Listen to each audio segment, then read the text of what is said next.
প্রত্যেকটি হত্যাকারীদের চিহ্নিত করে বাংলাদেশের জনগণের সামনে বিচার নিশ্চিত না করা পর্যন্ত ৩৬ জুলাই আগস্টের অভ্যুত্থানকারীরা থেমে থাকতে পারে না।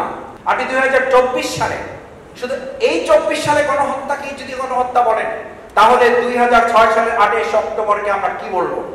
এবং খুনিদেরকে যার স্বাক্ষরে জেল থেকে বের করে খুনের সহযোগিতা করা হয়েছে, যার স্বাক্ষর ছাড়া এর দুটো কোনোটা কার্যকর হতো না, তাকে দেশ থেকে পালিয়ে যেতে বর্তমান সময় যারা সহযোগিতা করেছে তাদেরকে অবশ্যই বিচারে আওতায় আনতে হবে।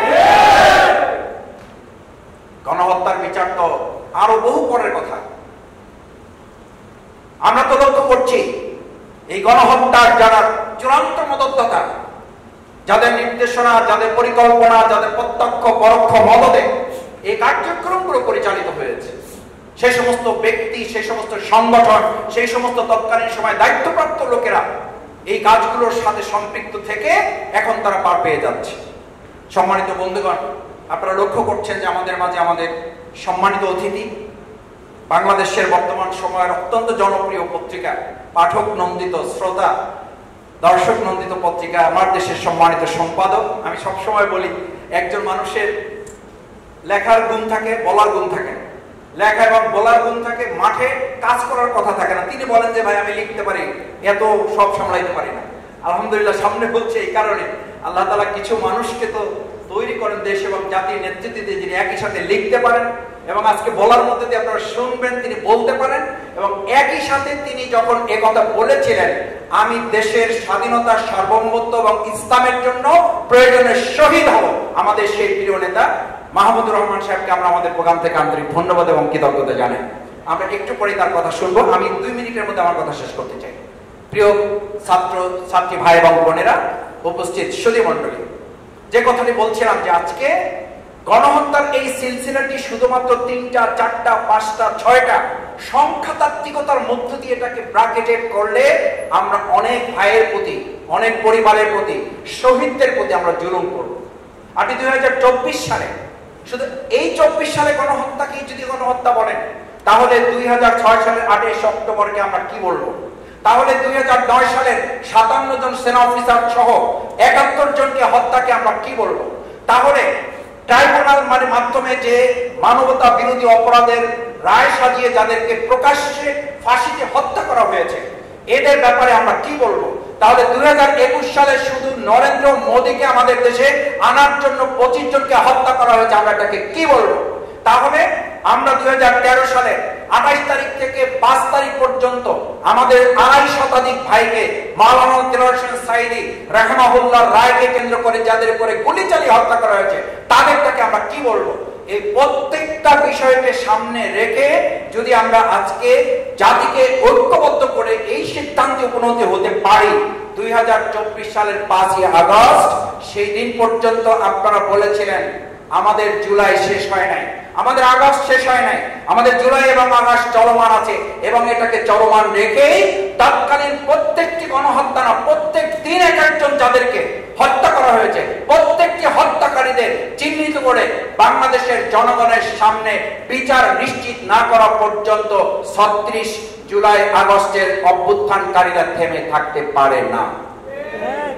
আমার সম্মানিত ভাই এবং বন্ধুগণ, আসুন ৩৬ জুলাই 4টি পয়েন্ট আমি শুধুমাত্র আমাদের করণীয় নির্ধারণ করে আমার কথা শেষ করব। নাম্বার 1, আমাদের অবশ্যই নির্ধারণ করতে হবে ফ্যাসিস্ট যারা, তারা কখনোই আর বাংলাদেশে মাথা উঁচু করে দাঁড়াতে না পারে তার দোষর, এবং তাদেরকেও এখন যদি সহযোগিতা করে তাদেরকেও চিহ্নিত করে দেশ এবং জাতির শত্রু হিসাবে নির্ধারণ করে তাদের ব্যাপারেও আমাদেরকে প্রতিরোধ করে তুলতে হবে, আইনের আওতায় তাদেরকে নিয়ে আসতে হবে।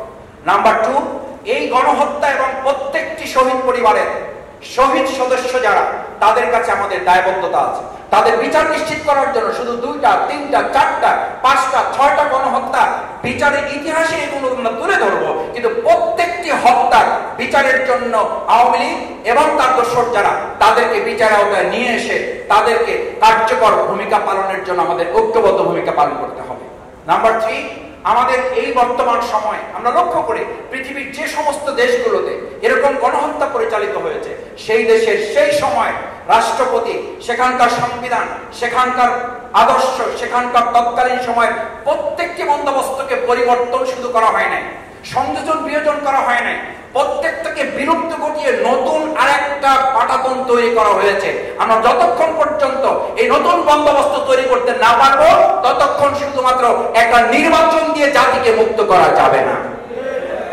4 নম্বর সবশেষ, আসুন আমাদের এই 2013 সালের 5 এবং 6 মে আমি সেদিন লক্ষ্য করার সুযোগ পেয়েছি আমাদের যে সমস্ত ভাইগুলোকে হত্যা করা হয়েছে।